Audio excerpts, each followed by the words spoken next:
നമസ്കാരം, എല്ലാ പ്രേക്ഷകർക്കും ടോപ്പ് 10ലേക്ക് സ്വാഗതം. തദ്ദേശത്തിലെ തിരിച്ചടിയിൽ CPM വീടുകൾ കയറിയിറങ്ങുന്നു. ജനങ്ങൾക്കിടയിൽ വിശ്വാസം വീണ്ടെടുക്കലാണ് ലക്ഷ്യം. വിശ്വസിപ്പിച്ചാലും പരാതി കേട്ടാലും തിരഞ്ഞെടുപ്പ് ലക്ഷ്യമിട്ട് ജനങ്ങളിലേക്ക് ഇറങ്ങാനുള്ള പാർട്ടി തീരുമാനത്തിൽ ഇനിയുള്ള 3 മാസം എന്ത് വിസ്മയം സംഭവിക്കും? സമഗ്രമായി നോക്കാം ടോപ്പ് 10. ആദ്യം ഇന്നത്തെ 10 പ്രധാന തലക്കെട്ടുകൾ.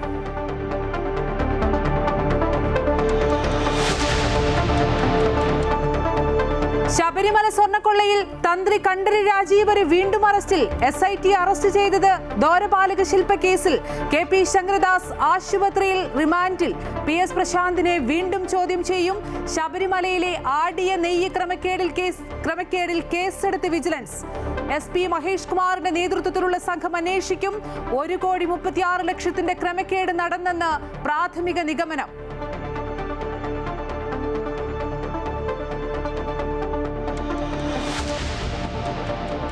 വിശ്വാസം വീണ്ടെടുക്കാൻ ഇടതുമുന്നണി. സർക്കാരിന്റെ വികസന ക്ഷേമ പ്രവർത്തനങ്ങൾ ജനങ്ങളെ അറിയിക്കാനും അഭിപ്രായങ്ങൾ തേടാനും ഗൃഹസന്ദർശനം.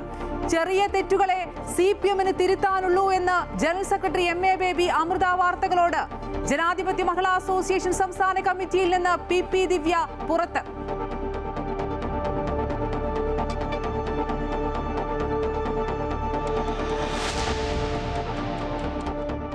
SIR കരട് പട്ടികയിൽ പേരില്ലാത്തവർക്ക് ആശ്വാസം. രേഖകൾ സമർപ്പിക്കാൻ സമയം നീട്ടി നൽകാൻ ഇലക്ഷൻ കമ്മീഷന് സുപ്രീം കോടതി നിർദ്ദേശം. പട്ടിക തദ്ദേശ സ്ഥാപനങ്ങളിൽ പ്രദർശിപ്പിക്കണമെന്നും കോടതി.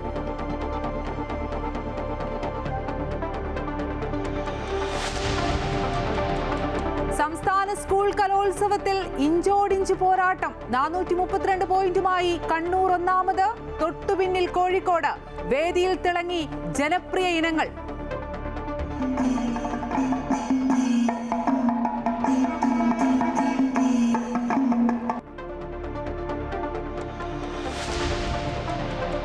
നിർണായക നീക്കവുമായി ഇറാൻ. അറസ്റ്റിലായ പ്രതിഷേധക്കാരൻ ഇർഫാൻ സുൽത്താനയുടെ വധശിക്ഷ റദ്ദാക്കി. തീരുമാനം സൈനിക നടപടി ഉണ്ടാകുമെന്ന അമേരിക്കയുടെ മുന്നറിയിപ്പിനെ തുടർന്ന് ഇറാൻ വ്യോമപാത തുറന്നു. സർവീസുകൾ പുനഃക്രമീകരിച്ച് എയർ ഇന്ത്യയും ഇൻഡിഗോയും.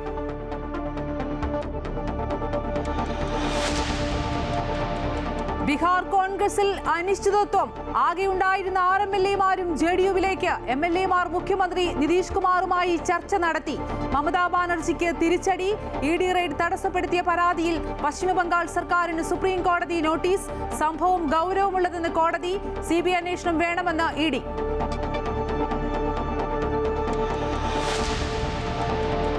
ബലാത്സംഗ കേസിൽ രാഹുൽ മാങ്കൂട്ടത്തിൽ വീണ്ടും റിമാൻഡിൽ. വൈദ്യപരിശോധനയ്ക്ക് ശേഷം മാവേലിക്കര സ്പെഷ്യൽ സബ് ജയിലിലേക്ക് മാറ്റി. രാഹുലിന്റെ ജാമ്യാപേക്ഷ തിരുവല്ല കോടതി നാളെ പരിഗണിക്കും.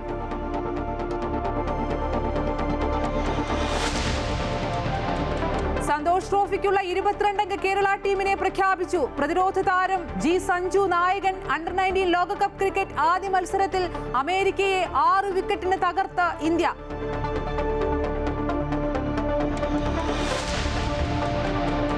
തിരുനാവായ കുംഭമേളയ്ക്ക് ജില്ലാ കളക്ടറുടെ അനുമതി. തീരുമാനം പ്രതിഷേധം ശക്തമായ സാഹചര്യത്തിൽ.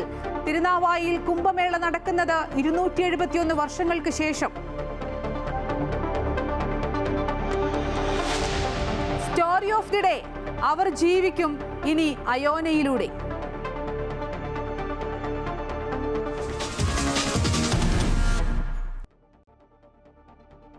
ശബരിമല സ്വർണ്ണക്കൊള്ളയിൽ തന്ത്രിക്ക് കുരുക്ക് മുറുകുന്നു. KP ശങ്കരദാസ് റിമാൻഡിലാണ്. PS പ്രശാന്തിനെ വീണ്ടും ചോദ്യം ചെയ്യാൻ SIT. അങ്ങനെ അന്വേഷണം മറ്റൊരു ഘട്ടത്തിലേക്ക് കടക്കുകയാണ്. തന്ത്രി കണ്ഠരര് രാജീവരെ ദ്വാരപാലക ശില്പ കേസിൽ കൂടി അറസ്റ്റ് ചെയ്തിരിക്കുകയാണ് SIT. തന്ത്രിയെ 7 ദിവസത്തേക്ക് കസ്റ്റഡിയിൽ ആവശ്യപ്പെട്ട് അന്വേഷണ സംഘം കോടതിയെ സമീപിക്കും. ദേവസ്വം ബോർഡ് മുന്നംഗം KP ശങ്കരദാസിനെ ആശുപത്രിയിലെത്തി വിജിലൻസ് ജഡ്ജി റിമാൻഡ് ചെയ്തു. അതിനിടെ ബോർഡ് മുൻ പ്രസിഡന്റ് PS പ്രശാന്തിനെ വീണ്ടും ചോദ്യം ചെയ്യാൻ SIT നോട്ടീസ് നൽകി. ശബരിമല സ്വർണ്ണക്കൊള്ള കേസിൽ അന്വേഷണം പുതിയ തലങ്ങളിലേക്ക് എത്തുമ്പോൾ പ്രധാന പ്രതികളെല്ലാം അറസ്റ്റിലായ സാഹചര്യമാണ്. അപ്പോഴും ഉയരുന്ന പ്രധാന ചോദ്യങ്ങൾ വൻ തോക്കുകളിലേക്ക് അന്വേഷണം എത്തുമോ എന്നാണ്.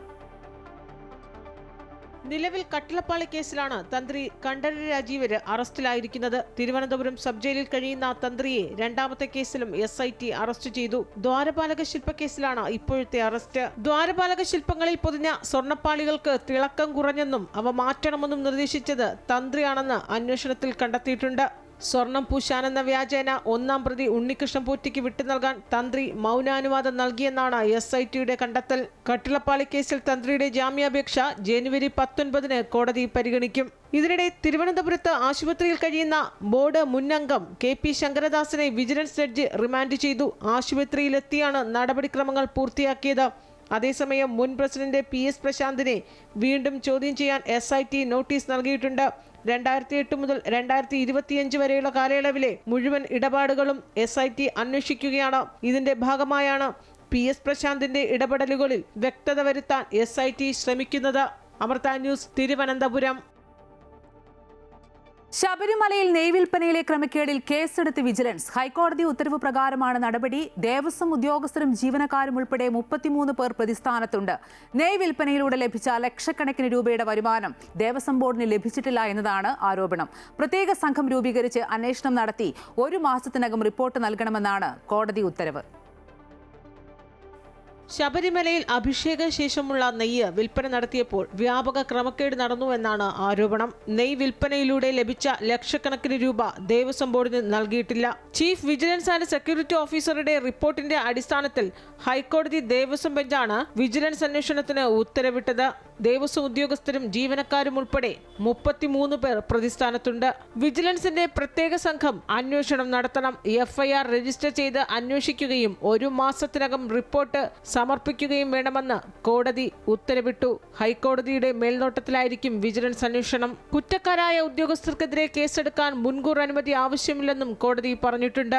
നെയ്യ് വിൽപ്പനയുടെ ചുമതലയിലുള്ള ഉദ്യോഗസ്ഥന് വീഴ്ച സംഭവിച്ചിട്ടുണ്ടെന്നും രസീത് നൽകാതെയും കണക്ക് നൽകാതിരിക്കുകയും ചെയ്തിട്ടുണ്ടെന്നും റിപ്പോർട്ടിൽ പറയുന്നു. വിജിലൻസ് SP മഹേഷ് കുമാറിന്റെ നേതൃത്വത്തിലുള്ള പ്രത്യേക സംഘത്തിനാണ് അന്വേഷണ ചുമതല.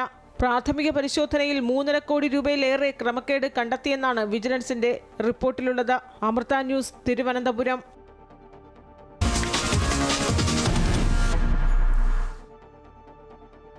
തദ്ദേശ തെരഞ്ഞെടുപ്പിലെ തിരിച്ചടി ഗൃഹസന്ദർശനം നടത്തിയാൽ തീരുമോ? വീട് കയറുന്ന നേതാക്കളും പ്രവർത്തകരുമൊക്കെ എന്താണ് ജനങ്ങളോട് പറയുന്നത്? ഭവന സന്ദർശനം നടത്തിയാൽ പരാജയം പാർട്ടിക്ക് മനസ്സിലാകുമോ? എന്തായാലും നിയമസഭാ തിരഞ്ഞെടുപ്പിന്റെ അങ്കത്തട്ടിലിറങ്ങവേ തെറ്റുകൾ തിരുത്തി മുന്നോട്ട് പോകാനാണ് CPMന്റെ ഗൃഹസന്ദർശനം.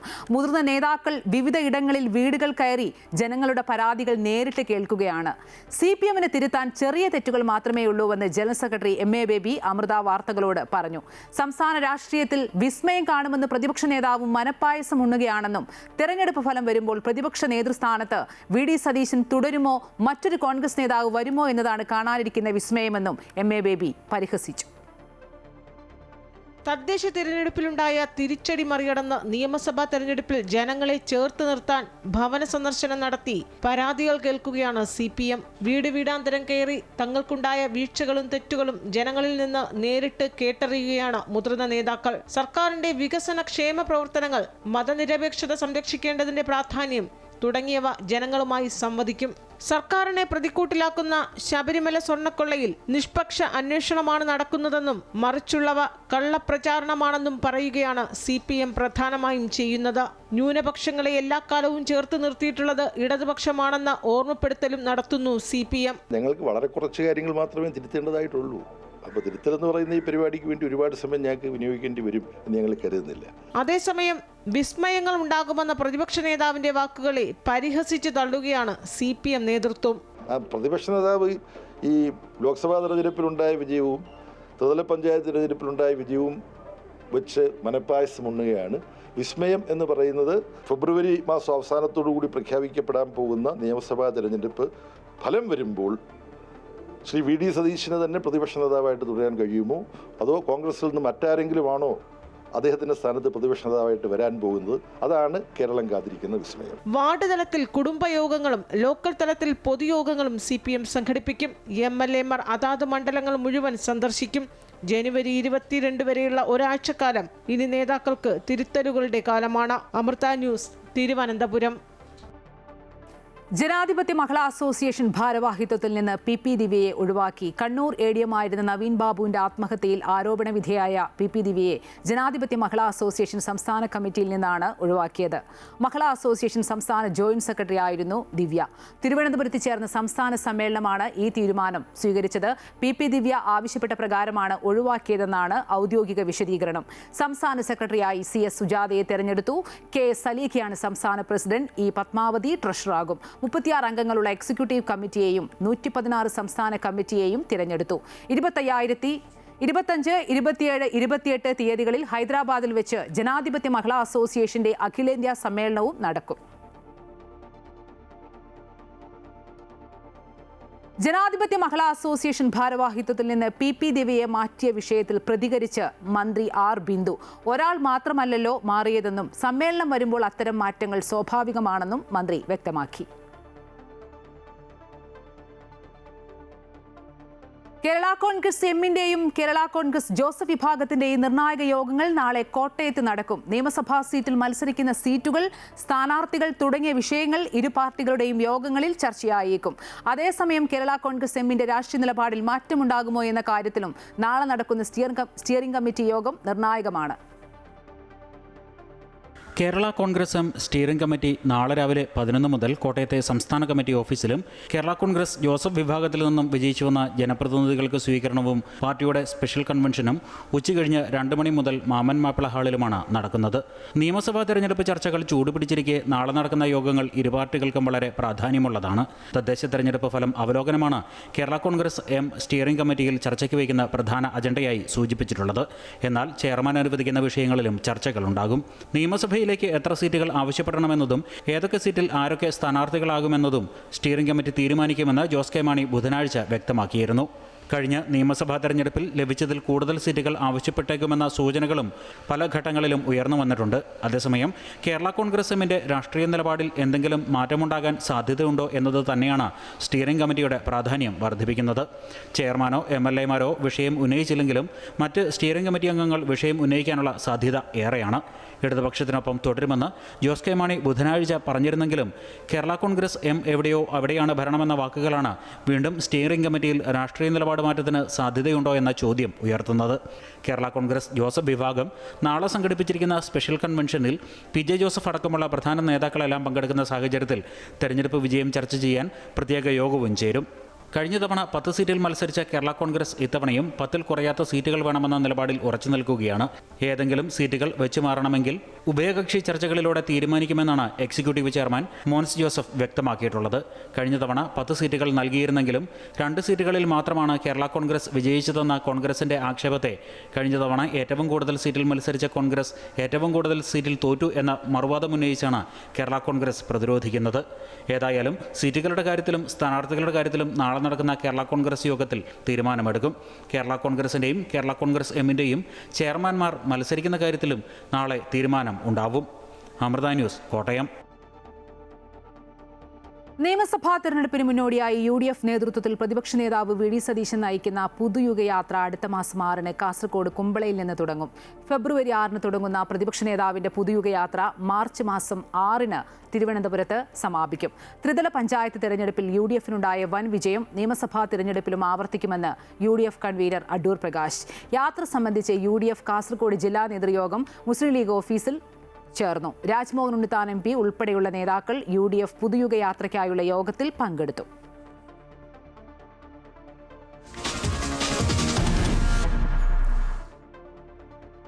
കേരളത്തിലെ SIR കരട് പട്ടികയിൽ ഉൾപ്പെടാത്തവർക്ക് രേഖകൾ സമർപ്പിക്കാൻ 2 ആഴ്ച കൂടി സമയം അനുവദിച്ച് സുപ്രീം കോടതി. ഇത് സംബന്ധിച്ച് തെരഞ്ഞെടുപ്പ് കമ്മീഷന് കോടതി നിർദ്ദേശം നൽകി. കരട് പട്ടികയിൽ നിന്ന് പുറത്തായവരുടെ പേര് വിവരങ്ങൾ തദ്ദേശ സ്ഥാപനങ്ങളിൽ പ്രദർശിപ്പിക്കണമെന്നും കോടതി ആവശ്യപ്പെട്ടിട്ടുണ്ട്. SIR-ലെ പേര് വിവരങ്ങളും രേഖകളും ചേർക്കാനുള്ള തീയതി ഇന്ന് അവസാനിക്കാനിരിക്കെയാണ് സുപ്രീം കോടതിയുടെ ഇടപെടൽ. കേരളത്തിൽ SIR കരട് വോട്ടർ പട്ടിക പ്രസിദ്ധീകരിച്ചപ്പോൾ 24 ലക്ഷം പേര് പട്ടികയിൽ നിന്നും പുറത്തായിരുന്നു. 2.71 കോടി വോട്ടർമാരാണ് സംസ്ഥാനത്ത് ആകെ ഉണ്ടായിരുന്നത്.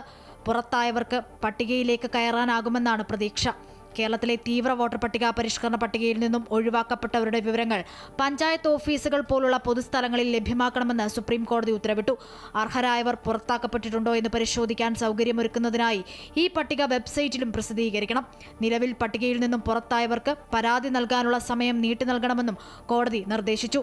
വോട്ടർ പട്ടികയിൽ ഇടം നേടാനുള്ള അവകാശം നഷ്ടമാകുന്നില്ലെന്ന് ഉറപ്പാക്കാൻ ഈ നടപടികൾ അത്യാവശ്യമാണെന്ന് നിരീക്ഷിച്ചുകൊണ്ടാണ് കോടതിയുടെ ഉത്തരവ്. ഇതോടെ കേരളത്തിലെ SIR-ന് ശേഷമുള്ള അന്തിമ പട്ടിക പ്രസിദ്ധീകരിക്കുന്നത് വൈകിയേക്കാനാണ് സാധ്യത. SIR കരട് പട്ടികയിൽ പേരില്ലാത്തവർക്ക് പരാതി ഉന്നയിക്കാനുള്ള സമയം നീട്ടി നൽകണമെന്ന് സുപ്രീം കോടതി നിർദ്ദേശിച്ചു. ഈ മാസം 22 വരെയായിരുന്നു ഇതിനുള്ള സമയപരിധി. പട്ടികയിൽ നിന്നും ഒഴിവായവർക്ക് കൃത്യമായ വിവരം ലഭിക്കുന്നില്ലെന്ന് രാഷ്ട്രീയ പാർട്ടികൾ പരാതി ഉന്നയിച്ചതോടെയാണ് സുപ്രീം കോടതിയുടെ നിർദ്ദേശം. 1-2 ആഴ്ച കൂടി നീട്ടുന്നത് പരിഗണിക്കാനാണ് കോടതി നിർദ്ദേശിച്ചത്. ഫെബ്രുവരി 21-ന് അന്തിമ പട്ടിക പ്രസിദ്ധീകരിക്കാനുള്ള നീക്കത്തിലായിരുന്നു തിരഞ്ഞെടുപ്പ് കമ്മീഷൻ. പരാതി കേൾക്കാനുള്ള സമയം നീട്ടിയാൽ അന്തിമ പട്ടിക വരുന്നതും വൈകിയേക്കും. News desk Amrita news.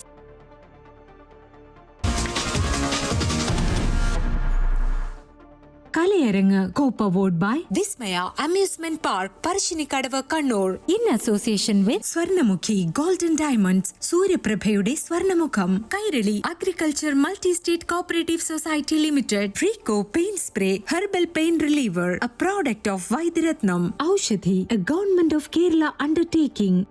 തക്കിട്ട തക്കിട്ട ജം തക്കിട്ട നം തക്കിട്ട തും തരകിടതികിടിം തക്കിട്ട തക്കദിം തക്കിട്ട തത്തും തത്തും. 64ാമത് സംസ്ഥാന സ്കൂൾ കലോത്സവത്തിൽ കടുത്ത മത്സരമാണ് നടക്കുന്നത്. 432 പോയിന്റുമായി കണ്ണൂരാണ് ഒന്നാം സ്ഥാനത്ത്. തൊട്ടുപിന്നിൽ കോഴിക്കോടാണ്. ആതിഥേയരായ തൃശൂർ തൊട്ടു പിന്നിലുണ്ട്. ജനപ്രിയ ഇനങ്ങളാണ് ഇന്ന് വേദിയിൽ തിളങ്ങിയത്. കലോത്സവ വേദിയിൽ നിന്നും സുധീഷ് കുമാർ ചേരുന്നുണ്ട്. സുധീഷ്, ഇന്ന് നമുക്കറിയാം പകലെല്ലാം തന്നെ എല്ലാ വേദികളിലും നിറഞ്ഞ സദസ്സിലാണ് മത്സരങ്ങളെല്ലാം നടന്നത്. ജനപ്രിയ ഇനങ്ങളൊക്കെ വലിയ രീതിയിൽ തിളങ്ങിയ ഒരു ദിവസമാണ്. കലോത്സവത്തിൽ സ്വാഭാവികമായും പലപ്പോഴും മത്സരങ്ങളെല്ലാം വൈകിയാണ് സമാപിക്കാറുള്ളത്. പക്ഷേ രണ്ടാം ദിവസമായപ്പോഴും സ്വർണ്ണക്കപ്പിനായുള്ള ഒരു ഇഞ്ചോടിഞ്ച് പോരാട്ടമാണ് കാണുന്നത്.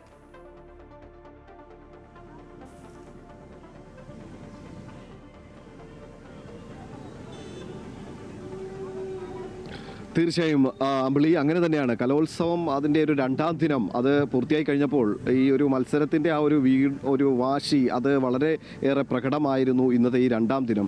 ഈ രണ്ടാം ദിനത്തിൽ മത്സരങ്ങളെല്ലാം അവസാനിച്ചു. അതിൻ്റെ പോയിന്റ് നിലയൊക്കെ പുറത്തു വന്നു കഴിഞ്ഞപ്പോൾ വളരെ മുന്നോറ്റം നടത്തിയിരിക്കുന്ന ഒരു ജില്ലയെന്ന് പറയുന്നത് 467 പോയിന്റുമായി കണ്ണൂർ ജില്ല ആണ് ഇപ്പോൾ പോയിന്റ് പട്ടികയിൽ മുന്നിൽ നിൽക്കുന്നത്. ഒപ്പം 463 പോയിന്റുമായി കോഴിക്കോട് ജില്ല തൊട്ട് പിറകിലുണ്ട്. തൃശ്ശൂർ 461 പോയിന്റുമായി മൂന്നാം സ്ഥാനത്തുണ്ട്. അങ്ങനെ പോയിന്റ് നിലയിൽ വലിയ വ്യത്യാസങ്ങളില്ലാതെ ഈ മൂന്ന് ജില്ലകളും കണ്ണൂർ, കോഴിക്കോട്, തൃശ്ശൂർ അങ്ങനെ ഇഞ്ചോടിഞ്ചുള്ള ഒരു മത്സരം അതിങ്ങനെ നടത്തിക്കൊണ്ടിരിക്കുന്ന ഒരു കാഴ്ച. ഇന്നും ഈ ഒരു കലോത്സവം അതിൻ്റെ എല്ലാ മത്സരങ്ങളും സമയക്രമം അനുസരിച്ച് പൂർത്തിയാക്കാൻ കഴിഞ്ഞു എന്നുള്ളത് ഈ സംഘാടകരെ സംബന്ധിച്ചിടത്തോളം അവർക്ക് ഏറെ ഒരു അഭിമാനകരമായൊരു നേട്ടം എന്ന് തന്നെ വേണം പറയാൻ. കാരണം കലോത്സവങ്ങൾ പലപ്പോഴും രാത്രിയും ഒരുപാട് വൈകി അവസാനിക്കുന്നത് മൂലം രക്ഷിതാക്കൾക്കും ഈ കുട്ടികൾക്കൊക്കെ ഏറെ ബുദ്ധിമുട്ടുണ്ടാകുന്നു എന്നൊരു പരാതി നേരത്തെയൊക്കെ ഉണ്ടായിരുന്നു. അപ്പം അത്തരത്തിൽ ഈ പരാതികളൊക്കെ ഒഴിവാക്കിക്കൊണ്ട് ഈ കലോത്സവം വളരെ സമയക്രമം അനുസരിച്ച് പൂർത്തിയാക്കാൻ കഴിയുന്നു എന്നുള്ളതും വലിയൊരു പ്രത്യേകത തന്നെയാണ്. ഇപ്പോൾ ഞാൻ നിൽക്കുന്ന ഈ തേക്കിൻകാട് മൈതാനി, ഇവിടെ ഈ കലോത്സവം അവസാനിച്ചു കലോത്സവ വേദിയിൽ നിന്നും പക്ഷേ ആൾക്കാരൊന്നും പോകാതെ അവരിങ്ങനെ അവരുടെ ഈ ഒരു ആഹ്ലാദത്തിൽ അവരിങ്ങനെ ഒരു കലോത്സവ നഗരിയിലെ ആ ഒരു ലഹരിയിൽ ഇങ്ങനെ കലാലഹരിയിൽ അവരിങ്ങനെ മുന്നോട്ട് പോയിക്കൊണ്ടിരിക്കുന്ന ഒരു കാഴ്ചയാണ് ഇപ്പോൾ ഉള്ളത്. ഏതായാലും അല്പം മുമ്പ് വരെ സജീവമായിരുന്ന ഒരു കലോത്സവ നഗരിയാണിത്. ഇപ്പോൾ മത്സരങ്ങളൊക്കെ അവസാനിച്ചതുകൊണ്ട് തന്നെയാണ് ഇവിടെ ഇപ്പോൾ വൈദ്യുത ദീപങ്ങളും ഒക്കെ തന്നെ അവർ അണച്ച് അവരൊക്കെ മടങ്ങി കഴിഞ്ഞിരിക്കുന്നു. ഏതായാലും ഇന്ന് ജനപ്രിയ ഇനങ്ങളായിരുന്നു പല വേദികളെയും സജീവമാക്കിയിരുന്നത്. ജനപ്രിയ ഇനങ്ങളായ പല മത്സരങ്ങളും ആസ്വാദകരെ ഏറെ ആകർഷിച്ചു. ആസ്വാദകർക്ക് അതുകൊണ്ട് തന്നെ ഈ മത്സരങ്ങളൊക്കെ കാണുന്നതിനും ഒക്കെ ഒരു സഹായമായിരുന്നു. എല്ലാ വേദികളും നിറഞ്ഞിരുന്നു. മോഹിനിയാട്ടം, ഒപ്പം നാടകം, അതുപോലെ തന്നെ മിമിക്രി ഒക്കെ ഉള്ള അത്തരം ജനപ്രിയ ഇനങ്ങൾ. അപ്പോൾ ഇത്തരം ജനപ്രിയ ഇനങ്ങളിലേക്കൊക്കെ ആൾക്കാർ കൂടുതലായി ഒഴുകിയെത്തുന്ന, ആസ്വാദകരും ഒക്കെ തന്നെ കൂടുതലായി എത്തുന്ന കാഴ്ചകളുണ്ടായിരുന്നു. ഇപ്പോൾ കുറച്ച് സമയം മുന്നേ വരെ ഈ ഒരു തെക്കിക്കാട് മൈതാനിയിൽ ഈ പ്രദേശത്തൊക്കെ ഈ മത്സരത്തിൽ പങ്കെടുത്ത രക്ഷിതാക്കളും പല ജില്ലകളിൽ നിന്ന് വന്ന കുട്ടികളുണ്ട്, രക്ഷിതാക്കളുണ്ട്. അവരൊക്കെ അവരുടെ ആഹ്ലാദവും മറ്റുമൊക്കെ ആയിട്ട് ഇവിടെ ഏറെ നേരം ചിലവഴിക്കുന്ന ഒരു കാഴ്ചകൾ നമുക്ക് കാണാമായിരുന്നു. ഈ തൃശ്ശൂർ ജില്ലയെ സംബന്ധിച്ച് മറ്റൊരു കാര്യം കൂടി പറയുകയാണെങ്കിൽ തൃശ്ശൂർ ഈ ജില്ലയുടെ ഒരു പ്രത്യേകത കൂടി കൂടിയാണെന്ന് തോന്നുന്നു. കാര്യം ഈ പകൽ സമയം അവർ ഈ രാത്രി വളരെ നേരത്തെ, അതായത് മറ്റു ജില്ലകളെയൊക്കെ അപേക്ഷിച്ചൊരു 8-9 മണിയാകുമ്പോൾ തന്നെ ഇവിടുത്തെ ഏകദേശം കടകളൊക്കെ അടയ്ക്കുകയും അല്ലെങ്കിൽ എല്ലാവരും വീടുകളിലേക്കൊക്കെ എത്തുന്ന ഒരു സമീപനമുണ്ട് ഇവിടുത്തെ ജനങ്ങൾക്ക്. അത് ഈ കലോത്സവം ആയതുകൊണ്ട് അത് അവരല്പം ഒന്ന് മാറ്റി വെച്ചിട്ടുണ്ട്. കലോത്സവ നഗരിയിലൊക്കെ അവരെ കാണാൻ സാധിക്കുന്നു. എന്നാൽ പൊതു ഇടങ്ങളിലൊക്കെ കടകളോ മറ്റോ അങ്ങനെയൊന്നും ഈ സമയങ്ങളിലൊന്നും തുറന്നിരിക്കുന്നത് ഒരു പതിവ് കാഴ്ചയല്ല. ആ രീതി തന്നെയാണ് ഇപ്പോഴും തുടരുന്നത്. പക്ഷേ അതിരാവിലെ ഉണരുന്ന ഒരു ജില്ല കൂടിയാണ് തൃശ്ശൂർ ജില്ല. കാര്യം ക്ഷേത്രങ്ങളൊക്കെ ഒരുപാടുള്ളതുകൊണ്ട്, അത്തരത്തിൽ ഒരു പ്രത്യേകത കൂടി ഉള്ളതുകൊണ്ട് ആ ഒരു പ്രത്യേകത ഈ ഒരു കലോത്സവത്തിനെയും അത് കാണാൻ കഴിയും. കാര്യം നമുക്ക് മറ്റ് ജില്ലകളിലൊക്കെ കലോത്സവം ഈ സമയങ്ങളിലൊക്കെ ഈ കലോത്സവ നഗരികളിലൊക്കെ ഇങ്ങനെ കുട്ടികളും മറ്റുമൊക്കെ ഇങ്ങനെ ഒരുപാട് ആസ്വദിച്ച് നടക്കുന്ന ഒരു കാഴ്ച. പക്ഷേ തൃശ്ശൂർ ജില്ലയിൽ ഇത്തവണ ഈ കലോത്സവം ഈ സമയക്രമം അനുസരിച്ച് മത്സരങ്ങൾ പൂർത്തിയാകുന്നത് കൊണ്ട് തന്നെ അവർ അധികം നേരം ഇവിടെ ചിലവഴിക്കാറില്ല. ഇപ്പോൾ ഈ ജില്ലയിൽ പുറത്തു നിന്നുള്ള ആൾക്കാരൊക്കെയാണ് ഇപ്പോൾ ഇവിടെ ഈ കലോത്സവ നഗരിയിൽ ഇപ്പോൾ ഈ കാഴ്ചകളൊക്കെ ആസ്വദിച്ച് നടക്കുന്നത്. ഏതായാലും മത്സരങ്ങൾ രണ്ടാം ദിനവും വളരെ വാശിയോടുകൂടി തന്നെ പൂർത്തിയായിരിക്കുന്നു. ജനപ്രിയ ഇനങ്ങളായ ഒരുപാട് മത്സരങ്ങൾ ഉണ്ടായിരുന്നു. നിറഞ്ഞ വേദികളിൽ തന്നെയായിരുന്നു മത്സരാർത്ഥികളൊക്കെ അവരുടെ പ്രകടനങ്ങൾ കാഴ്ചവെച്ചത്. അത് അവർക്ക് ഏറെ സന്തോഷിക്കാൻ കഴിയുന്ന ഒരു കാര്യം തന്നെയായിരുന്നു. കാര്യം നിറഞ്ഞ വേദിയിൽ അവർക്ക് അവരുടെ പ്രകടനങ്ങൾ, അവരുടെ കഴിവുകൾ പുറത്തെടുക്കാൻ കഴിയുന്നത് ഏതൊരു കലാകാരിയെയും സംബന്ധിച്ചിടത്തോളം അവർക്ക് ഏറെ സന്തോഷം നൽകുന്നതെന്നായിരുന്നു ആ ഒരു കാഴ്ച ഇന്ന് കലോത്സവ നഗരിയിലെ എല്ലാ വേദികളിലും നമുക്ക് കാണാൻ കഴിഞ്ഞു. ഏതായാലും പോയിന്റ് നിലയിൽ 467 പോയിന്റുമായി കണ്ണൂരും 463 പോയിന്റുമായി കോഴിക്കോടും തൊട്ടുപിന്നിൽ. അങ്ങനെ കലോത്സവത്തിന്റെ നിറഞ്ഞ കാഴ്ച തന്നെയാണ് പ്രധാന വേദിയിൽ ഈ സമയത്ത് നമുക്ക് കാണാൻ സാധിക്കുന്നത്. സുധീഷ് സൂചിപ്പിച്ച പോലെ തന്നെ സ്വർണ്ണക്കപ്പിനായുള്ള ഇഞ്ചോടിഞ്ച് പോരാട്ടം തുടരുകയാണ്. കണ്ണൂരാണ് മുന്നിൽ, കോഴിക്കോടാണ് തൊട്ടുപിന്നിൽ, 3-ാം സ്ഥാനത്താണ് തൃശ്ശൂർ. സുധീഷ് സൂചിപ്പിച്ച പോലെ ഇന്ന് എല്ലാ വേദികളും സജീവമായിരുന്നു. അങ്ങനെ ആ വേദികളിലുള്ള ചില സ്പെഷ്യൽ കാഴ്ചകളിലേക്ക് കൂടി പോകേണ്ടതുണ്ട്. ജില്ലാതലത്തിൽ അയോഗ്യത കൽപ്പിച്ചവർക്ക് മറുപടിയുമായി അപ്പീലിലൂടെ സംസ്ഥാന സ്കൂൾ കലോത്സവത്തിൽ എത്തിയിരിക്കുകയാണ് കൊല്ലം, പത്തനംതിട്ട ജില്ലകളിലെ മാർഗം കളി ടീമുകൾ. ഒരു പരിശീലകന് കീഴിൽ ഒരുമിച്ച് പരിശീലിച്ചെത്തുന്നവർ കലോത്സവത്തിലെ മത്സരങ്ങൾക്കപ്പുറം ഒരുമയുടെ സന്ദേശം കൂടി പങ്കുവയ്ക്കുകയാണ്.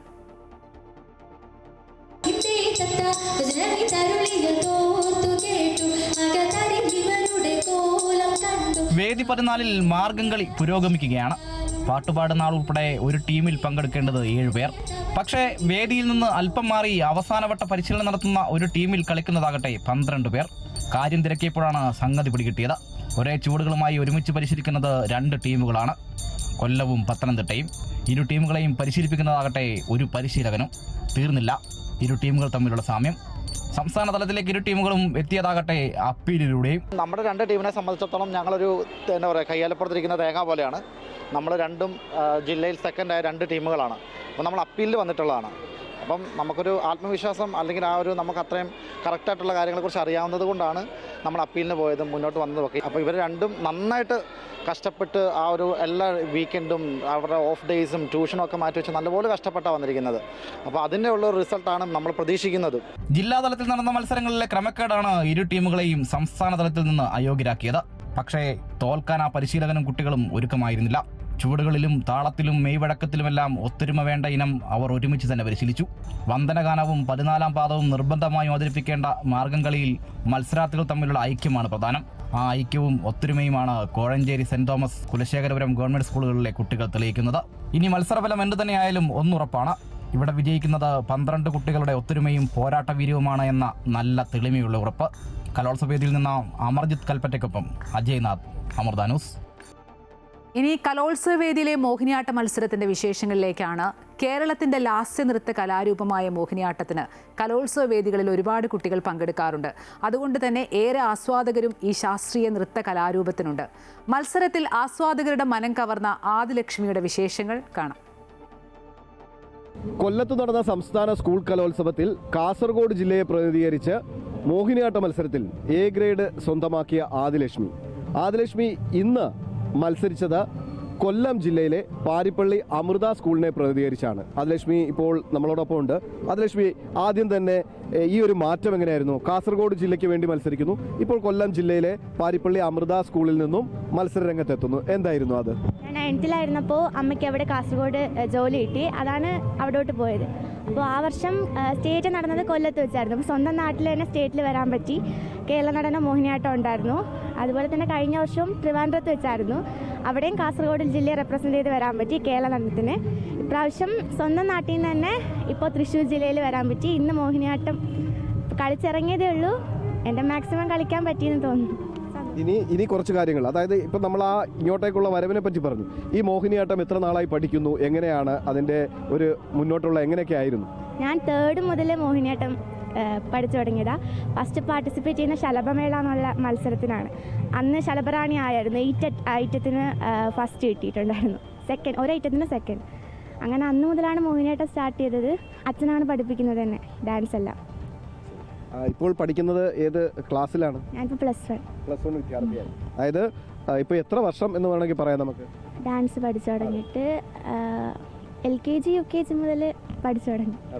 അപ്പം ആ കുട്ടിക്കാലം മുതലേ പഠിച്ചു വന്ന ആ ഒരു പഠനം, ഏകദേശം അച്ഛനിലൂടെ കിട്ടിയ ആ ഒരു കഴിവ്, ആ ഒരു കല അതിപ്പോൾ പൂർത്തീകരിച്ചു. ഇപ്പോൾ പല വേദികളിലും മത്സരിച്ച് വിജയിച്ചു വരുമ്പോൾ അപ്പോൾ തീർച്ചയായിട്ടും അച്ഛനോടൊരു നന്ദി ഉണ്ടാവണം അല്ലേ? ഉണ്ട്, അച്ഛനോട് ഉണ്ട്, നന്ദിയുണ്ട്. അപ്പോൾ അച്ഛൻ മാത്രമാണോ ഗുരു, അതല്ലെങ്കിൽ മറ്റാരെങ്കിലും ഉണ്ടായിരുന്നോ ഈ ഒരു രംഗത്ത്? അച്ഛനാണ് എന്നെ പഠിപ്പിക്കുന്നത്. പിന്നെ മോഹിനിയാട്ടത്തിനായിട്ട് ഇപ്രാവശ്യം പുതിയ ആതിര ടീച്ചർ എന്ന് പറയുന്ന ടീച്ചർ ടീച്ചറിൻ്റെ അടുത്താണ് മോഹിനിയാട്ടം ഇപ്രാവശ്യം പഠിച്ചത്. എങ്ങനെയുണ്ട് ഈ ഇപ്പോഴത്തെ ഒരു മത്സരം വെച്ച് നോക്കുമ്പോൾ വളരെയേറെ കുട്ടികൾ മോഹിനിയാട്ട മത്സരത്തിൽ മത്സരിക്കാൻ എത്തുന്നു. ഇതൊരു വളരെ വലിയൊരു കോമ്പറ്റീഷൻ ഐറ്റമായി മാറുന്നു അല്ലേ? അതെ, നമ്മുടെ കേരളത്തിൻ്റെ സാംസ്കാരിക കലാരൂപം തന്നെയാണ് മോഹിനിയാട്ടം. അപ്പോൾ അതെനിക്ക് പാർട്ടിസിപ്പേറ്റ് ചെയ്യാൻ പറ്റിയതിൽ വളരെയധികം സന്തോഷം. പക്ഷേ ഒരുപാട് മത്സരാർത്ഥികൾ വരുമ്പോൾ നമ്മൾ ഒരു അണു കിട്ട പോലും തെറ്റാതെ വളരെ കൃത്യതയോടുകൂടി ആ മോഹിനിയാട്ടം അവതരിപ്പിക്കണം. അതെ, അതിന് നല്ല പ്രാക്ടീസോടുകൂടിയും പിന്നെ ഒരിതില്ലെങ്കിൽ അപ്പം ഇതാണ് ആദിലക്ഷ്മിയുടെ വിശേഷങ്ങൾ. പക്ഷേ ആദിലക്ഷ്മിക്ക് ഈ വിശേഷങ്ങൾ പറയുമ്പോൾ ആദിലക്ഷ്മിയുടെ അച്ഛനെ കൂടി നമുക്ക് ഇതിലേക്ക് വിളിക്കേണ്ടി വരുന്നു. വരൂ, അച്ഛൻ്റെ പേരെന്താണ്? ലൈജു. എന്ത് ചെയ്യുന്നു? ഡാൻസ് മാഷാണ്. എന്നാൽ പാരിപ്പള്ളിയിൽ ഡാൻസ് സ്കൂളുണ്ട്, ശിവരഞ്ജി ഡാൻസ് അക്കാദമി. അപ്പം മകളെ പഠിപ്പിച്ച് ഇങ്ങനെ വേദികളിൽ എത്തിക്കുമ്പോൾ ഒരു അച്ഛനെന്ന നിലയിൽ തോന്നുന്ന ഒരു അഭിമാനം മറ്റു കുട്ടികളെ പഠിപ്പിക്കുമ്പോഴുണ്ട്, എങ്കിലും മകളെ പഠിപ്പിച്ചെത്തിക്കുമ്പോൾ ഒരു അഭിമാനമുണ്ട്. വളരെ സന്തോഷം. ചെറുതിലോട്ടെ കുഞ്ഞിലോട്ടെ അവൾ കളിക്കും. പിന്നെ ക്ലാസ്സിൽ വന്നിരുന്ന് മറ്റേ കുട്ടികളൊക്കെ കളിക്കുന്നത് കാണുമ്പോൾ നോക്കിക്കൊണ്ടിരിക്കും. പിന്നെ വലിയ ചേച്ചിമാരുടെ ഡാൻസ് വീട്ടിൽ വന്ന് കളിക്കുമായിരുന്നു. അപ്പോൾ നമുക്ക് തോന്നി ഇൻട്രസ്റ്റ് ഉണ്ടെന്ന് തോന്നിയിട്ട് പഠിപ്പിച്ചു തുടങ്ങി. ഇനിയിപ്പം അച്ഛനെന്ന നിലയിൽ ചോദിച്ചാൽ മകൾ നന്നായി നൃത്തം ചെയ്യുമെന്ന് പറയത്തുള്ളൂ, എങ്കിലും വിമർശിക്കുമ്പോൾ എങ്ങനെ കാണുന്നു? കുറച്ച് അലസതയുണ്ട്, അല്ലാതെ പ്രശ്നമൊന്നുമില്ല. ഇഷ്ടമാണ്, പ്രാക്ടീസ് ചെയ്യാമോ. പിന്നെ +1 പഠിക്കാനും ഒരുപാടുണ്ട്. എല്ലാം കൂടി കൊണ്ടുപോകുന്നുണ്ട്. രണ്ടും കൂടി പഠിത്തവും ഇതും കൂടെ അഡ്ജസ്റ്റ് ചെയ്ത് പോകുന്നുണ്ട്, കുഴപ്പമില്ല. അപ്പം തീർച്ചയായും ഒരു കലാകുടുംബത്തിൽ അടുത്ത തലമുറയും കലയിലൂടെ വരുമ്പോൾ തീർച്ചയായും അത് കുടുംബത്തിനും ഉള്ളിലും എല്ലാവർക്കും അഭിമാനിക്കാൻ പറ്റുന്ന ഒരു കാര്യം തന്നെയാണ്. അപ്പോൾ ആദിലക്ഷ്മി ഇനിയും ഒരുപാട് ഉയരങ്ങളിലേക്ക് വരട്ടെ, ഒപ്പം വിദ്യാഭ്യാസത്തിൻ്റെ ഉയരങ്ങളും താണ്ടട്ടെ. അപ്പോൾ പാരിപ്പള്ളി അമൃത സ്കൂളിനെ പ്രതിനിധീകരിച്ചാണ് വരുന്നത് അല്ലേ? എങ്ങനെയാണ് അവിടുത്തെ ഒരു വിദ്യാഭ്യാസവും ഈ കലയൊക്കെ കൊണ്ടുപോകുന്നതിനുള്ള ഒരു സാധ്യതകളും? ടീച്ചേഴ്സ് എല്ലാം വളരെ സപ്പോർട്ടീവാണ്. ഒരുപാട് ഐറ്റംസ് ഉണ്ടായിരുന്നു നമ്മുടെ സ്കൂളിൽ, ജില്ലയിൽ മത്സരിക്കാനായിട്ട്. ഹൈസ്കൂളിൽ ഇന്ന് വേറെ മദ്ദളത്തിൻ്റെയൊക്കെ ഉണ്ടായിരുന്നു സ്റ്റേറ്റിൽ വരാനായിട്ട്. സ്കൂളിൽ നിന്നുള്ള അധ്യാപകരുടെ പിന്തുണ അത് വളരെയധികമായിട്ടുണ്ട്. എല്ലാ ടീച്ചേഴ്സ്, സ്വാമിമാർ എല്ലാവരും നല്ല സപ്പോർട്ടാണ്. സ്വാമി ഇപ്പോൾ ഉണ്ടായിരുന്നു ഇവിടെ കാണാനും പ്രാർത്ഥിക്കാനൊക്കെ സ്വാമിയുണ്ട്. പിന്നെ അമ്മയെ കണ്ടായിരുന്നു. അമ്മയുടെ അനുഗ്രഹം ജില്ല കഴിഞ്ഞിട്ട് പോയി വാങ്ങിയായിരുന്നു. മഠത്തിൽ പോയിട്ട് ഇവരെല്ലാവരും പോയി, കുട്ടികൾ ഈ സ്റ്റേറ്റിൽ വരുന്ന കുട്ടികളെല്ലാം പോയി അവിടെ നിന്ന് അനുഗ്രഹം വാങ്ങി. അമ്മയുടെ അനുഗ്രഹം, ആ ഒരു അനുഗ്രഹങ്ങളും ഈ കലയോടുള്ള ഒരു അഭിനിവേശവും ഈ ഒരു താല്പര്യവും എല്ലാം അല്ലേ? അപ്പോൾ ആ കലാകുടുംബത്തിൽ നിന്ന് പുതിയൊരു തലമുറ വീണ്ടും വരുന്നു. അപ്പം ഒപ്പം തന്നെ പഠനത്തിലും ഒരുപാട് കാര്യങ്ങളുണ്ട്, മുന്നോട്ട് പോകണം. എല്ലാവിധ ഐശ്വര്യങ്ങളും അനുഗ്രഹങ്ങളും ദൈവം തരുമെന്ന് തന്നെ നമുക്ക് കരുതാം. ആ രീതിയിൽ തന്നെ മുന്നോട്ട് പോകണം. ഏതായാലും വളരെയധികം സന്തോഷം. ഈ കാര്യങ്ങൾ കേരള നടനും കൂടിയുണ്ട്. അതെ, അപ്പോൾ ഇനിയും മത്സരങ്ങൾ തീരുന്നില്ല, കലാരംഗത്ത് ഇനിയുണ്ട്. അപ്പോൾ ആദിലക്ഷ്മിക്ക് ഇനിയും ഒരുപാട് മേഖലകളിൽ മുന്നേറാൻ സാധിക്കട്ടെ. ഏതായാലും വളരെയധികം സന്തോഷം. കാര്യം ആദിലക്ഷ്മിയുടെ വിശേഷങ്ങൾ അറിഞ്ഞു, ഒപ്പം അച്ഛനായ ഗുരുവിൻ്റെ വിശേഷങ്ങൾ അറിഞ്ഞു. ഈ വിശേഷങ്ങളിലൂടെയൊക്കെ പോകുമ്പോൾ ഇപ്പോൾ കലോത്സവ വേദിയിൽ മത്സരങ്ങളൊക്കെ ഇങ്ങനെ മുന്നോട്ട് പോവുകയാണ്. നിങ്ങൾക്കും ഇനി ഒരുപാട് മത്സരങ്ങൾ കാണാൻ ആഗ്രഹമുണ്ട്, നിങ്ങൾക്ക് പല വേദികളിലേക്ക് എത്തേണ്ടതും കൂടിയുണ്ട്.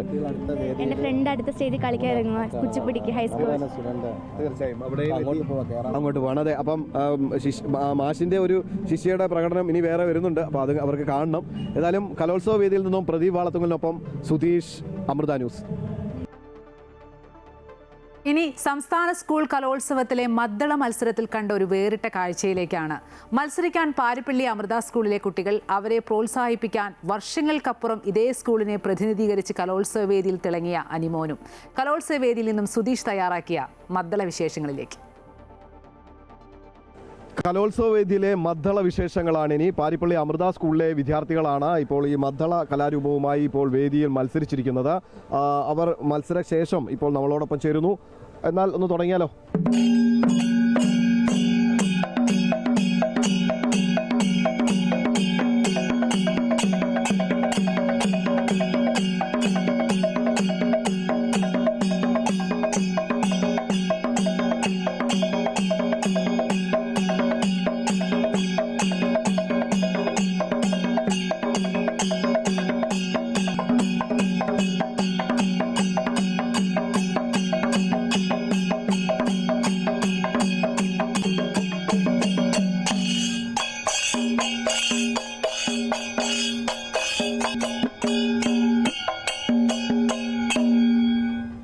വളരെ മനോഹരമായിരുന്നു. അമൃത സ്കൂളിലെ ഗോകുൽ അല്ലേ? പാരിപ്പള്ളി അമൃത സ്കൂളിൽ ഏത് ക്ലാസ്സിലാണ് പഠിക്കുന്നത്? 10B. ബാക്കി സുഹൃത്തുക്കളോ കൂടെ വാദ്യം വായിച്ചവരൊക്കെ? 8ാം ക്ലാസ്. പേരൊക്കെ എന്താ അവരുടെയൊക്കെ? അഭിജിത്ത്, അമൃശങ്കർ, മഹിദേവ്. നിങ്ങൾ എത്ര നാളായി ഇതിനു വേണ്ടി പരിശീലനം നടത്തുന്നുണ്ട് ഈ മദ്ദളം ഒക്കെ? ഒരു 6-7 മാസം. ഈ മത്സരത്തിൽ നിങ്ങൾ പൂർണ്ണമായും സജ്ജരായി തന്നെയാണ്, കോൺഫിഡൻറ്റോട് കൂടി തന്നെയാണ് എത്തിയത് അല്ലേ? നിങ്ങൾക്ക് അതിന് പിന്നിൽ ഒരു അധ്യാപകൻ ഉണ്ടാവും, അല്ലെങ്കിൽ ഒരു മാഷ് ഉണ്ടാവുമല്ലോ ഇതൊക്കെ പഠിപ്പിച്ചു തരാൻ മദ്ദളം. അതാരാണ്? ഗുരുവാരാണ്? രാധാകൃഷ്ണൻ മാഷ്. അദ്ദേഹം ഉണ്ട് നമ്മളോടൊപ്പം. രാധാകൃഷ്ണൻ മാഷ്. ക്ഷേത്രകലകൾ ഒട്ടുമിക്കതും പാരിപ്പള്ളി അമൃതയിൽ വെച്ച് പഠിപ്പിക്കുന്നുണ്ട്. വിശിഷ്യ കേളി ഞാനൊരു മദ്ദളക്കാരനല്ല, എങ്കിലും ഉത്തരവാദിത്വം എന്നെ ഏൽപ്പിച്ചത് അനീഷ് എന്നുള്ള ഇതിനായിട്ടുള്ളൊരു മദ്ദളക്കാരനെ കൊണ്ടാണ് ഇവരെ കേളി അഭ്യസിപ്പിച്ചത്. തീർച്ചയായും ഇത്തരം കലാരൂപങ്ങൾ സംരക്ഷിക്കപ്പെടുന്നത് ഈ പറയുന്ന കലോത്സവ വേദികൾ കൂടി അതിന് ഒരു ജീവൻ പകരുന്ന ഒരു വേദി കൂടിയാണ്. അപ്പോൾ കലോത്സവങ്ങളിൽ കുട്ടികളെ ഈ ഒരു വേദിയിലേക്ക് ഇതിലേക്ക് പരിശീലിപ്പിച്ച് കൊണ്ടുവരുമ്പോൾ അതിൽ തീർച്ചയായിട്ടും ഒരു ചാരിതാർത്ഥ്യം, ഒരു അഭിമാനമൊക്കെ ഇല്ല? തീർച്ചയായിട്ടും ഈ വർഷങ്ങളത്രയും ആദ്യം ഇത് തുടക്കത്തിൽ ഞാനില്ലെങ്കിലും 36 വർഷമായിട്ട് ഇപ്പോൾ ഇവിടെ നടന്നുകൊണ്ടിരിക്കുന്ന ഒരു സംഗതിയാണ്. പക്ഷേ ഞാൻ വരുന്നത് ഒരു 10-25 വർഷമായിട്ടുള്ളൂ ഇവിടെ. 64ാം സംസ്ഥാന സ്കൂൾ കലോത്സവത്തിലെ നാടകവേദിയിൽ ആസ്വാദകരുടെ ആഘോഷം. കൊട്ടും പാട്ടുമായി കാണികൾ ആവേശത്തോടെ നാടകത്തെ വരവേറ്റപ്പോൾ കുരുന്നുകൾ വേദിയിൽ അവിസ്മരണീയ പ്രകടനം കാഴ്ചവെച്ചു.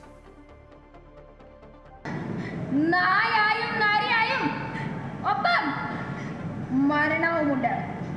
ഇതിനിടയിലെ അല്പനേരം, അതാണ് ജീവിതം. നാടകങ്ങൾ തട്ടിൽ കയറിയതോടെ കലകളുടെ പൂരം കളറായി. വേദി 11 കർണികാരത്തിലാണ് ഹൈസ്കൂൾ വിഭാഗം നാടകങ്ങൾ അരങ്ങേറിയത്. നാടകത്തിനെത്തിയ കലാസ്വാദകരും വൈബായിരുന്നു. നാടകത്തിന്റെ ഇടവേളകളിൽ കൊട്ടും പാട്ടുമായി കാണികൾ സദസ്സ് കീഴടക്കി.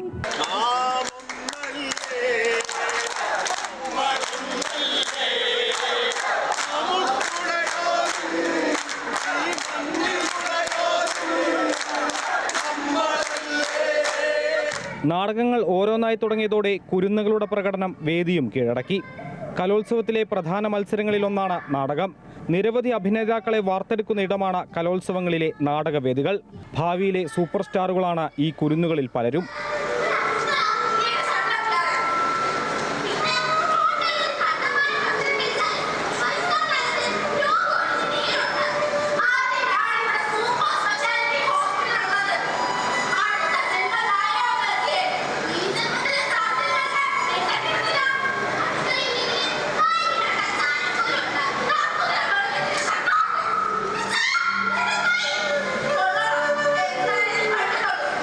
മന്ത്രി വി ശിവൻകുട്ടി നാടകവേദിയിലെത്തിയതോടെ ആവേശമിരട്ടിച്ചു.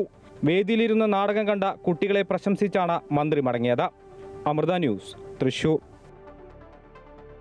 കാസർഗോഡിന്റെ സ്വന്തം ഗോത്ര കലാരൂപമാണ് മംഗലം കളി. താളവാദ്യമായ തുടിയാണ് മംഗലം കളിയിൽ ഉപയോഗിക്കുന്നത്. തുടി മാത്രമല്ല, കൈകൊണ്ടുള്ള താളവും വായ്ത്താരികളും നൃത്തത്തിന് ജീവൻ പകരുന്നു.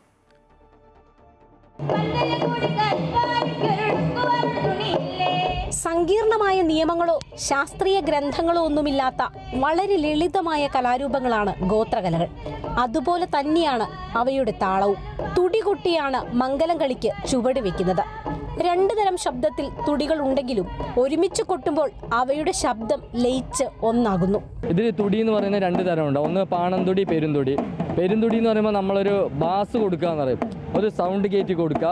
അതേപോലെ പിന്നെ പാണന്തുടി എന്ന് പറയുമ്പോൾ അതിൻ്റെ സൗണ്ട് ബേസ് കൊടുക്കുക എന്ന് പറയും. ഒരു നമ്മൾ ചെണ്ട കൊട്ടിന് വലന്തല ചെണ്ട എന്ന് പറയും. അപ്പോൾ ആ ചെണ്ടയ്ക്ക് പകരമായിട്ടാണ് ഇവിടെ നമ്മൾ പാണന്തുടി എന്ന് പറഞ്ഞ സംഭവം യൂസ് ചെയ്യുക. അതേപോലെ പെരുന്തുടി എന്ന് പറഞ്ഞ ഒരു വലന്തല എന്ന് പറയും, അതായത് ആ ബാസ് കൊടുക്കാൻ വേണ്ടിയിട്ട് മാത്രം. കളിയുടെ എനർജി എന്ന് പറയുന്നത് പാട്ടും കൊട്ടും എന്ന് പറയും.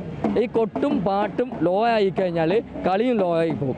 ചെണ്ടയോടും ഇടയ്ക്കയോടുമൊക്കെ തുടിയുടെ ശബ്ദം ഉപമിക്കാം. ദീർഘകാലത്തെ പരിശീലനം ആവശ്യമായ തുടികൊട്ടൽ വളരെ അനായാസേനയാണ് കലോത്സവ വേദിയിൽ കുട്ടികൾ അവതരിപ്പിക്കുന്നത്. തുടിക്ക് ചുറ്റുമുള്ള ചരട് വലിക്കുമ്പോൾ ശബ്ദത്തിൽ വ്യത്യാസം വരുന്നു. അങ്ങനെ മാറ്റിയും മറിച്ചുമാണ് വിവിധ ശബ്ദങ്ങളും താളങ്ങളും ഉണ്ടാക്കുന്നത്. ഇപ്പോൾ വെറുതെ കൊട്ടുന്നതാണെങ്കിൽ ഈ ഒരു സൗണ്ടാണ് വരുന്നത്, ഒരു കന്നാസിനോട്ട് നടക്കുന്നത്. പക്ഷേ ഇത് വലിക്കുമ്പോൾ അതിൻ്റെ മൂളിച്ച് വരും.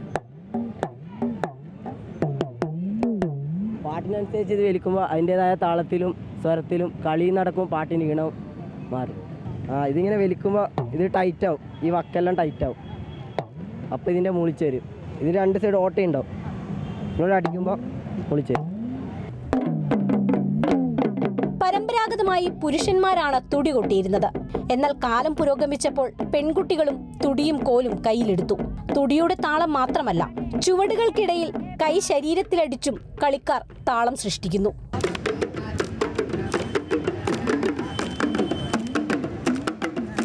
ഇതിനെല്ലാം പുറമെയാണ് വായ്ത്താരികൾ.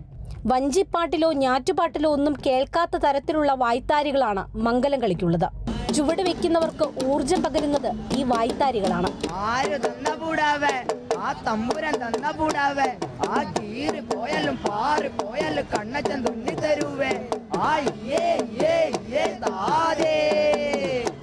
കലാകാരന്മാർ മാത്രമല്ല, കാണികളും കൂടി ചേർന്ന് കളിക്കുന്ന പതിവ് മംഗലം കളിക്കുണ്ട്. അതായത് ചെറിയ ആഘോഷങ്ങളെ ഉത്സവങ്ങളാക്കുകയാണ് മംഗലം കളി എന്ന കലാരൂപത്തിലൂടെ. അവിടെ ശരീരത്തിലടിച്ചും വായ്ത്താരികൾ ചൊല്ലിയും കളിക്കാർ പുതിയ താളങ്ങൾ സൃഷ്ടിക്കുന്നു. മംഗലം കളി എന്നാൽ സർവവും താളമാണ്. തുടിത്താളത്തിനൊപ്പം കൈയും മെയ്യും ഇഴുകിച്ചേരുന്നു. ക്യാമറമാൻ ബിനു ഈശ്വരമംഗലത്തിനൊപ്പം AT അശ്വതി, അമൃത ന്യൂസ്.